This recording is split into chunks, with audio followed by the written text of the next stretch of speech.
नमस्कार, आप देख रहे यू न्यूज यूपी और मैं हूं राहुल सिंह। यूपी गुनाह में गुनाह की एक और सच्ची सनसनीखेज खबर लेकर मैं आपके सामने हाजिर हूं। यूपी के झांसी जिले में रिश्तों को शर्मसार कर देने वाली एक ऐसी वारदात सामने आई है जिसने कहें सबके भरोसे और विश्वास को एक तरीके से बड़ा ही तगड़ा झटका दिया है। यहाँ पर एक 12 साल के बच्चे की कल जो है बड़ी ही बेदर्दी से गला काट कर हत्या कर दी गई। हत्या के बाद बच्चे की लाश को जो खेत में भूसा रखने के लिए कमरे बनाए जाते हैं, उस भूसा वाले कमरे में लाश को गाड़ दिया गया और बाहर से ताला लगा दिया गया। जब बच्चा काफी देर तक अपने घर नहीं पहुंचा तो मां बच्चे को ढूंढते हुए खेत तक पहुंची। यहां पर भी बच्चे को कुछ पता नहीं चलता है। इसके बाद वो सब गांव अपने पति, आस पड़ोस के लोगों को इस बात की सूचना देती कि ऐसा ऐसा कुछ हो गया है, बेटा नहीं मिल रहा है। इकलौता बेटा था, इसके अलावा एक बेटी थी, लिहाजा पूरे घर में हड़कंप मच जाता है। पूरे गांव में लोग जो हैं बच्चे के ढूंढने में लग जाते हैं। इस दौरान जब कहीं किसी को कुछ पता नहीं चलता तो लोगों को लगता है कि एक बार जरा इस भूसे और एक कमरे के अंदर भी बच्ची को देख लिया जाए। किसी तरह से चाबी मंगाकर ताला खोला जाता है। भूसे वाले कमरे के अंदर जब देखा जाता है तो सब सन्न रह जाते हैं। कमरे के अंदर मासूम बच्चे की लाश रहती है। बच्चे के गर्दन को बड़ी ही बेदर्दी से लेटा गया था। इसके अलावा उसके प्राइवेट पार्ट पर भी चोट के गहरे निशान। मां बच्चे की लाश को देखकर फपक फपक कर रोने लगती है, वहीं पिता भी बदहवास हो जाता है। इस दौरान पूरे गांव में ये खबर जो है जंगल की आग की तरह फैल जाती है। लोगों की भीड़ लग जाती है। हर कोई जानना चाहता है एक 12 साल के मासूम बच्चा जिसको अपने घर की जो इकलौती औलाद था, जो वंश का रक्षक रहे था, इस बच्चे की हत्या कर किसने इस परिवार के वंश को हमेशा के लिए खत्म कर दिया। पिता रोता जा रहा था, लेकिन इस रोने के दौरान बस वो एक ही बात कह रहा था, अपने बड़े भैया और भाभी पर वो अपने बेटे की हत्या का आरोप लगा रहा था। पिता कह रहा था कि मेरे बड़े भाई और मेरे भाभी ने मेरे वंश को हमेशा के लिए खत्म कर दिया। मेरे बच्चे को उन्होंने मार डाला सिर्फ और सिर्फ जमीन के एक टुकड़े के। वही हत्याकांड की खबर मिलते ही पुलिस भी मौके पर पहुंचती है। पुलिस जांच पड़ताल करती है। परिजनों के तहरीर के आधार पर पुलिस ने जो बच्चे के बड़े पापा और बड़ी मम्मी थी, यानी ताऊ ताई समझो या चाचा चाची कहे, उन्हें हिरासत में ले लिया और उनसे पुलिस पूछताछ कर रही है।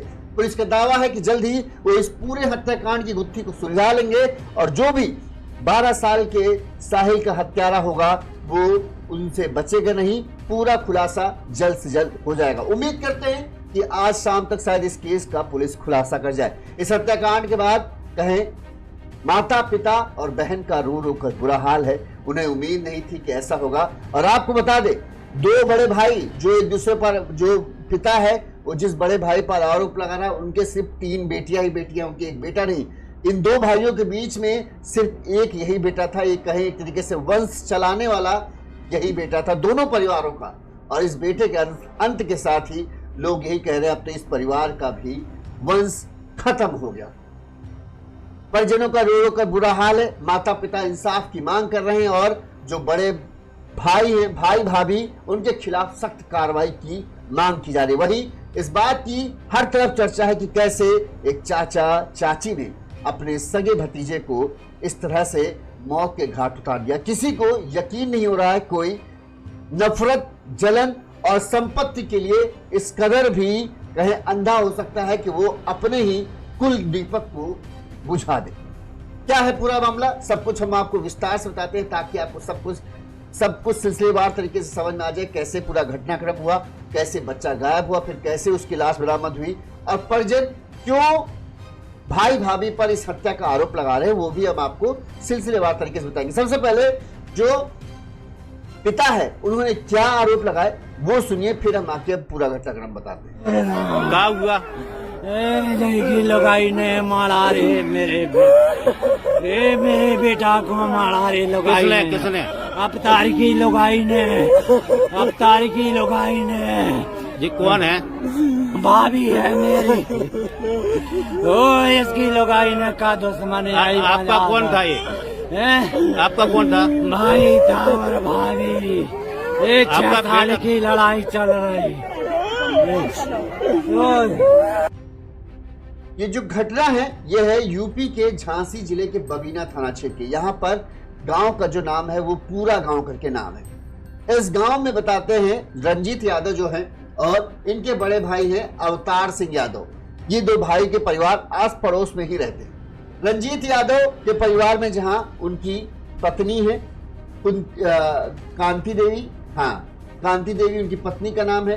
वहीं इनके दो हैं बच्चे हैं, एक बेटा जिसकी उम्र करीब थी 12 साल जिसका नाम है साहिल, वहीं एक छोटी बेटी है जिसकी उम्र करीब 10 साल है। छोटा सा परिवार, हंसी खुशी परिवार था और ये परिवार बड़े ही आराम से जिंदगी अपने व्यापन कर रहा था, किसी तरह की कोई दमक कमी नहीं थी। वहीं जो रंजीत यादव के भाई हैं अवतार, इनकी पत्नी और इनकी 3 बेटियां थी, इनके कोई औलाद नहीं थी, मतलब कोई लड़का नहीं था, 3 बेटियां बेटा ही थी। एक तरीके से कहें इस कुल का जो चश्मो चिराग था वो साहिल ही था। दोनों ही कुल की जो आगे वंश बढ़ता रहे उसकी जिम्मेदारी जो है साहिल पर थी। बताते हैं साहिल के चाचा सुंदर सिंह ने इस पूरे घटनाक्रम के बारे में बताया कि जो भतीजा था साहिल गांव के मॉडर्न पब्लिक स्कूल में 7वीं कक्षा में पढ़ता था। सोमवार को हल्की बारिश हो रही थी, लिहाजा भतीजा साहिल जो है वो स्कूल नहीं गया था। दोपहर करीब 2 बजे वो घर से भैंसों को लाने के लिए खेत पर गया और फिर वहां से वापस लौट के नहीं आया। जब वो काफी देर तक घर नहीं लौट के आया तो साहिल की जो माँ है कांति देवी वो खेतों पर बच्चे को देखने के लिए गई कि आखिर इतनी देर हो गई, क्या कहीं खेल वेल में तो ऐसा नहीं लग गया कि उसको ध्यान ही नहीं कि जानवरों को घर लेके जाना है। जब माँ पहुंचती है खेत में इधर उधर देखती है तो वहां कोई नहीं मिलता। इसके बाद वही जो खेत वाला कमरा था जिसमें भूसा भरा रहता था और अक्सर वो कमरा खुला रहता था, लेकिन उन्होंने इस दिन देखा कि उस दिन कमरे में जो कमरा था उसके बाहर से कुंडी लगी हुई थी और उसमें ताला लगा हुआ था। उन्हें शुरुआत में इस मामले में कुछ नहीं सका, उन्हें लगा कहीं गया होगा। लिहाजा जब काफी देर तक साहिल का कुछ पता नहीं लगा तो कांति देवी जो है वो परेशान हो गई, उन्हें लगा कुछ तो गड़बड़ है। लिहाजा उन्होंने इस बात की सूचना घर में दी, आस पड़ोस के लोगों को दी और पति को बताया, जो पति एक फैक्ट्री में काम करते थे, वहां पर बताया कि ऐसा सा है। लिहाजा साहिल इकलौते बेटे के लापता होने की जैसे ही बात साहिल के पिता रंजीत यादव को मिली, वहीं घर वालों को मिली, पूरे गांव में इस बात की हड़कंप मच गई कि 12 साल का जो साहिल है वो गांव खेत में भैंस लेने गया था लेकिन अभी तक लौटा नहीं। पूरे गांव में ढुड़ैया पड़ गए, पूरा गांव के लोग जो चाचा पीती रिश्तेदार जो नातेदार सब खोजने लग गए। वहीं साहिल के पिता भी अपनी फैक्ट्री से वापस आ जाते, वो भी पत्नी के साथ साहिल को खोजने लगते हैं। लेकिन रात हो गई, सुबह से मतलब कहें शाम हो गई और साहिल को कुछ पता नहीं चला। इस दौरान जो है सब परेशान थे कि आखिर साहिल कहां गया। इसी दौरान किसी ने बोला कि ये कमरा जो है हमेशा बंद रहता, खुला रहता था, आज इसको किसने बंद किया? तो कोई किसी के पास इस बात का जवाब नहीं था। बहरहाल लोगों ने कहा पहले एक बार इसमें कमरे को भी छान देते, जहां सब कुछ देख लिया, बस यही कमरा बचता है जहां जिसको नहीं खोजा गया। लिहाजा इसी तरह से चाबी खोज खाज कर लाई गई, चाबी खोली गई तो जैसे ही लोग कमरे के अंदर घुसे एक बदबू का तेज भपका सा आया। जैसे ही लोगों को लगा कुछ तो गड़बड़ है और अंदर घुसे तो साहिल की लाश जो है कमरे के अंदर पड़ी थी। उसके गला को बड़ी ही बेदर्दी से काटा गया था, वहीं उसके प्राइवेट पार्ट पर भी चोट के निशान थे। इस दौरान किसी तरह से उसके शव को बाहर निकाला गया। शव लेकर माँ बाप तो वही खेत पर ही जैसे गिर पड़े, रोते बिलखते माँ बाप का बुरा हाल था। इस दौरान लोगों ने टार्च की रोशनी से उस कमरे के अंदर और तलाश की तो उन्हें खून से सना हुआ सरिया एक हंसिया जो होता है ना, जो घास वास काटने के लिए हंसिया होता है, वो हंसिया भी पड़ा मिला। इसके बाद तो इस बात की पुष्टि हो गई कि हो ना हो गांव के ही किसी व्यक्ति ने साहिल की हत्या की और उसकी लाश को यहां पर छिपा दिया। तुरंत ही पूरे गांव में ये बात जो है जंगल की आग की तरह फैल गई कि इस तरह से जो रंजीत यादव का इकलौता बेटा था उसकी बड़ी बेदर्दी से हत्या करी। लोगों की भीड़ जमा हो गई, चीख पुकार मच गई, जो महिलाएं थी उनका रोना करुण जो है शुरू हो गया। लोगों ने इस बात की सूचना जो है तुरंत ही पुलिस को दी। मौके पर पुलिस टीम पहुंच गई। 12 साल के एक बेटे की हत्या की बात खबर जैसे ही मिली तमाम बड़े अधिकारी पहुंच गए कि आखिर 12 साल के बच्चे की हत्या किसने कर दी। पुलिस मौके पर पहुंची। पुलिस ने सबसे पहले शव को कब्जे में लिया। परिजनों को समझाने बुझाने के बाद किसी तरह शव को कब्जे में लेकर पोस्टमार्टम के लिए भेजा कि पोस्टमार्टम बहुत जरूरी है, इससे बच्चे की मौत का समय पता चल पाएगा कि किस वक्त उसकी हत्या की गई है। किस तरह से हत्या की गई ये सब पता चलेगा, परिजनों ने दिया। इस दौरान पुलिस ने परिजनों से पूछताछ की, क्या किसी के ऊपर उन्हें शक है, क्या किसी के ऊपर उन्हें संदेह है कि कोई उनके बच्चे के साथ ऐसा करता है। माँ पिता का तो कहते रो रो कर ऐसा हाल था कि वो कुछ बोले नहीं। काफी देर समझाने बुझाने के बाद जो पिता रंजीत यादव ने अपने बड़े भाई और भाभी पर हत्या का आरोप लगाया। उन्होंने कहा कि मेरे भाई और भाभी ने ही मिलकर मेरे बेटे की हत्या कर दी। पुलिस ने जब इसका कारण जानना चाहा तो उन्होंने कहा कि उनका 6 साल से अपने बड़े भाई के साथ एक जमीन के टुकड़े को लेकर विवाद चल रहा है और इसी रंजिश में उनके भाई भाभी ने उनके बेटे की हत्या कर दी है। और दूसरी वजह ये थी कि उनके भाई भाभी के कोई बेटा नहीं था और शायद उनको इस बात का कहीं जलन थी या दुख था, इसी वजह से उन्होंने इस नफरत और जलन में आकर इस हत्याकांड की वारदात को अंजाम दिया। ये रंजीत यादव ने पुलिस से कहा। वहीं हत्या की सूचना पर एसएसपी जो थे BBGTS मूर्ति जो है वो तमाम बड़े अधिकारियों के साथ मौके पर पहुंचे। फॉरेंसिक टीम को बुलाया गया, शव को कब्जे में लिया गया, हंसिया को भी जो खून से बनी हंसिया उसे लिया गया। इसके अलावा आसपास जो डॉग स्क्वाड की टीम को बुलाया गया ताकि पूरे मामले की जांच को। वहीं एसएसपी ने पिता का बताया कि पूरे पिता के जो उसने पिता का बयान है, जो शक के आधार पर पूरे मामले की जांच पड़ताल की जा रही है। जो चाचा चाची के ऊपर हत्या का आरोप लगाया, पुलिस ने उन्हें हिरासत में ले लिया और उनसे पूछताछ कर रही है। पुलिस कहना है कि जल्द ही इस पूरे मामले में वो खुलासा कर देंगे। वहीं पिता ने तो जो आरोप लगाए तो लगाए, लेकिन पुलिस ने इस मामले में छानबीन गांव के लोगों से भी पूछताछ की कि आखिर जो रंजीत यादव और अवतार सिंह यादव जो हैं, इनके बीच में किस तरह के रिश्ते थे और क्या झगड़ा सच में था कि इतना बड़ा झगड़ा था कि इसके चलते एक बेटे की 12 साल के मासूम बच्चे की हत्या कर दी जाए। गांव वालों ने बताया कि रंजीत ने करीब 1.5 साल पहले जो है अपने हिस्से में आई एक जमीन का टुकड़ा बेच दिया था और उस जमीन के टुकड़े को दरअसल उनके बड़े भाई अवतार सिंह खरीदना चाहते थे, लेकिन रंजीत ने उन्हें नहीं बेचा और किसी और को उस टुकड़े को बेच दिया। इस बात से लेकर दोनों के बीच में विवाद हुआ। बताते हैं कि अवतार सिंह की 3 लड़कियां थी और रंजीत का एक बेटा और एक बेटी थी। इसको लेकर भी उनके बीच में मनमुटाव होता था। गांव वालों का कहना है कि इस मनमुटाव से पहले दोनों परिवार बड़े ही प्यार दुलार से रहते थे। साहिल के पैदा होने पर दोनों ही परिवारों ने साथ में जश्न मनाया था। ताऊ और ताई जो अवतार सिंह है, उनकी जो पत्नी है, उन्होंने मिलकर साहिल को अपने हाथ से खाना खिलाया हुआ है। दोनों परिवार बड़े ही मिलजुल के रहते थे। लेकिन जब दोनों परिवारों के बीच में बंटवारा हुआ, इसके बाद से इनके बीच में दरार ऐसी पैदा हुई कि वो लगातार बढ़ती जा रही है और अब दोनों परिवार एक दूसरे से बातचीत तक नहीं करते, जबकि दोनों सगे भाई। संपत्ति के बंटवारे ने दोनों भाइयों के बीच में ऐसी दरार दी कि वो दरार फिर हर कारण से बढ़ती चली गई। इधर रंजीत ने जब अपनी एक जमीन का टुकड़ा बेचना चाहा, अवतार सिंह उन्हें खरीदना चाहते थे। अवतार सिंह ने कहा तुम बेच ही रहे हो तो तुम दूसरे को बेचोगे, इससे अच्छा हमें भेजो। लेकिन रंजीत ने बताते हैं कि अपने भाई को वो टुकड़ा नहीं बेचा, दूसरे को बेच दिया, जिसकी वजह से जो नफरत थी वो और बढ़ी और दोनों के बीच में विवाद बढ़ा। वहीं इस दौरान जो है रंजीत के एक बेटा और एक बेटी हुई, जबकि अवतार सिंह के 3 बेटियां थी। अब बेटा होने से सब जानते हैं थोड़ा सा ये हुआ कि हाँ, कुल जो वंश चलाने वाला जो है वो रंजीत का बेटा है, रंजीत के बेटे ही से ही वंश चलेगा। अभी पुरानी सोच वाली बात है, लेकिन कहने को तो यही था और इस बात को लेकर भी मनमुटाव होता था। रंजीत ने पुलिस को बताया कि इस वजह से, उनके बेटा होने की वजह से ही अवतार का परिवार जो है उनसे जलन रखने लगा।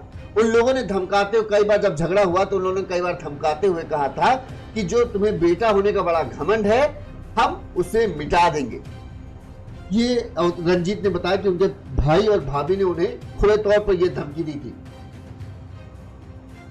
इस पर जो रंजीत है उन्हें रोते धोते हुए कहा कि जब उन्हें इस बार का मौका मिला तो उन लोगों ने वो बात जो वो धमकी में कहते थे, जिसका अंदेशा हमें नहीं था कभी मेरे भाई भाभी इतना नीचे गिर सकते हैं, आखिरकार जब उन्हें मौका मिला तो उन्होंने इस पूरी वारदात को अंजाम दिया और मेरे कुल को, मेरे वंश को हमेशा के लिए खत्म कर दिया। वहीं पुलिस की प्रारंभिक जांच, शुरुआती जांच पड़ताल में जो आरोप लगाए जा रहे हैं भाई भाभी पर, वो शायद थोड़ा सा कहीं ना कहीं सटीक पाए जा रहे हैं और पुलिस का दावा है कि जल्द ही उनके पास धीरे धीरे गुत्थी सुलझती जा रही है और जल्द ही वो इस पूरे मामले का खुलासा कर देंगे। रंजीत ने एक बात और बताई जिससे पुलिस का शक थोड़ा और गहरा हुआ। रंजीत और उसका बड़ा भाई जो अवतार है, वो दोनों बताते हैं एक ही फैक्ट्री में काम करते हैं। रंजीत जो है फैक्ट्री में कर्मचारियों का गेट पास चेक करते हैं। अवतार का गेट पास भी रंजीत चेक करता था। रंजीत का कहना है कि सोमवार की दोपहर जब उनके बेटे की हत्या हुई, जब उनका बेटा गायब हुआ, उस सोमवार की दोपहर जो है अवतार जो है गेट के पास आया, लेकिन गेट पास बनाए बिना, यानी गेट फैक्ट्री के अंदर जाए बिना ही वो गेट से ही वापस लौट गया अचानक से। इस पर उसने पता किया तो पता चला कि हाँ, अवतार जो है फैक्ट्री आज दोपहर आया तो था गेट तक, लेकिन फिर वो वापस लौट गया। उन्हें लगा होगा कोई कारण, मुझे क्या, लेकिन जब वो घर लौटे तो उनको लग रहा है कि शायद घर लौटने की वजह यही है। अवतार की पत्नी ने उनके बेटे को मारा और उस लाश को छिपाने में, उस हत्याकांड को छिपाने में कहीं ना कहीं अवतार ने अपनी पत्नी का साथ दिया है। रंजीत को ऐसा लगता है। इस मामले में पुलिस ने क्या कहा वो भी हम आपको सुना देते हैं, फिर आगे हम बातचीत करते हैं।